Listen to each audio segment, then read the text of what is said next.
ترکی کہاوت ہے کہ جن مساجد کے پچھلے صفوں میں سے بچوں کا شور نہ آ رہا ہونا، انہیں چاہیے کہ وہ اپنے مستقبل کی فکر کریں۔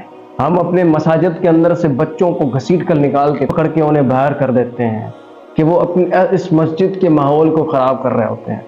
ہماری گھٹیا سوچ، غلط سوچ کی وجہ سے آج ہم یہ سوچ رہے ہوتے ہیں کہ ہم جو بوڑھے لوگ ہیں وہ یہ سمجھ رہے ہوتے ہیں کہ میری وجہ سے فیوچر کو تبدیل ہونا ہے، جبکہ وہ اپنی زندگی گزار چکا ہے۔ آنے والا فیوچر تو ہمارے بچوں کا ہے نا، تو انہی بچوں کو ہم جب دین نہیں سکھائیں گے، مساجد کے اندر نہیں لائیں گے، وہ شور نہیں کریں گے، غلطیاں نہیں کریں گے، تو پھر وہ فیوچر کو کیسے تبدیل کریں گے؟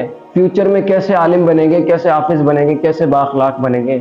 تو ہماری یہ بیوقوفی کی وجہ سے ہمارے بچے بگڑ جاتے ہیں، مسجد سے باہر بیٹھے ہوتے ہیں، دوستوں کے ساتھ سگریٹیں اور گپے شپے لگا کر اپنی زندگی خراب کر دیتے ہیں۔ وجہ ہم خود ہی ہیں۔